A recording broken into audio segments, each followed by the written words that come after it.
Bonjour à tous, bonjour à toutes, c'est Raph. Nous sommes le 1er septembre 2021 et puis je voulais vous faire cette petite vidéo parce que ce matin on a eu quand même un joli signal sur le DAX et puis au niveau du price action c'était super intéressant, donc je voulais vous partager ça. J'en ai parlé un petit peu déjà dans le Discord, mais on va regarder ensemble, peut-être qu'en vidéo ça sera un petit peu plus clair. Alors là je suis sur mon écran 15 minutes, hein. Ce matin j'ai tradé un tout petit peu, hein. J'ai fait 5 trades en fait, j'ai pris un stop et puis j'en ai gagné 4, c'était du scalping, hein, j'ai fait 12 points, voilà, c'est pas grand-chose. Mais c'est pas de ça que je voulais vous parler, je voulais vous expliquer une chose. Alors toujours on n'oublie pas, on dézoome, hein, allons sur du 4 heures, d'accord. Donc qu'est-ce qui s'est passé hier déjà, hein? Donc très important quand on fait du day trading, hein, ce qui s'est passé la veille. Donc la veille, on est pas mal monté, hein, d'accord, on avait fait une belle englobement haussière en 4 heures, on a continué sur notre lancée ici. Et puis on a ce bloc de contrat qui était ici, d'accord, avant cette chute-là, on le verra mieux en une heure, qui a repoussé les prix. D'accord, on avait aussi le haut de notre bougie mère hebdo, etc. Bon, aujourd'hui, alors, on est redescendu. Ce qui est intéressant, c'est qu'on a cassé ces bas ici, on a cassé ces bas ici. On va aller en une heure. C'est ce mouvement ici, hein, d'accord. Donc, hop, en une heure, le signal, il est très clair, d'accord. Puis une barre inversée, on clôture ici et on vient chercher, on casse tous ces plus bas là, d'accord. On casse nos zones ici, d'accord, les précédents hauts, et puis on rebondit ici. Donc, ce qu'il faut bien comprendre, ce que j'aimerais bien vous expliquer, c'est que, voilà, ici on a, d'accord, un bloc de contrat baissier. Donc, évidemment que si on trade en une heure, on peut se dire, bon, bah, on attend un retour du prix ici.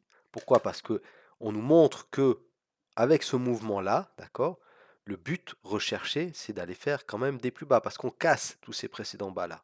D'accord? Donc, on revient dans cette zone ici. Pourquoi on y revient? Parce que les institutions ici, elles avaient des ordres acheteurs dans ce bloc de contrat, d'accord, et elles doivent venir les refermer, ces ordres. Ok? Parce que les institutions, ils perdent pas de l'argent, ils reviennent refermer leurs ordres. 2 ans après peut-être, mais ils viennent les refermer.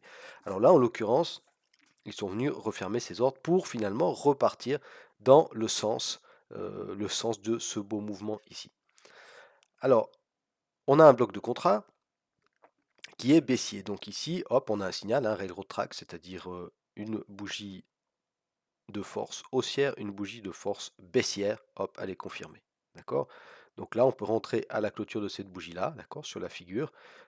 Stop, soit ici, sur les plus hauts, soit carrément au-dessus de la zone. Ça, c'est vous qui, c'est selon votre aversion au risque et selon votre money management. Mais moi, ce qui m'intéresse maintenant, c'est qu'on avait, si on descend pour affiner les entrées, c'est ça qui est encore beaucoup plus intéressant quand tu fais du day trading, c'est que tu peux affiner tes entrées et puis tu peux diminuer ces stops. Parce que là, d'accord, si tu rentres ici et puis que tu as ton stop juste au-dessus, tu as une cinquantaine de points de stop. D'accord?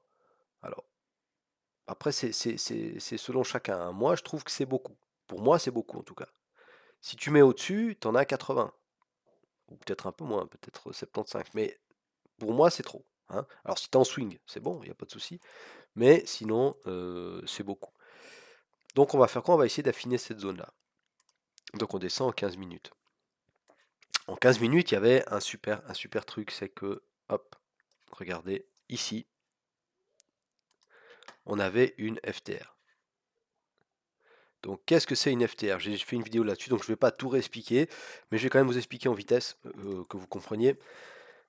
On a un mouvement baissier qui commence, d'accord? Et puis on a une petite réaction ici, pendant 15 minutes, du prix, d'accord? Donc on a des acheteurs qui rentrent en position, d'accord? Donc c'était un fake, hein, on est bien d'accord, hein. On a fait croire qu'on allait rebondir sur ces précédents hauts-là pour finalement, boum, tout casser à la baisse et puis créer de la liquidité en fait, d'accord? Et cette FTR ici, elle nous crée un bloc de contrat, d'accord? Et alors, il faut être patient, hein, mais on se note ça, on se met une alarme, on se note, c'est égal. Quand le prix revient, regardez, il va faire son plus bas, hop, on consolide un petit peu, on revient dans cette zone-là, on revient pile sur cette FTR-là. D'accord? Alors ici, on avait quand même pas mal d'arguments de vente, hein.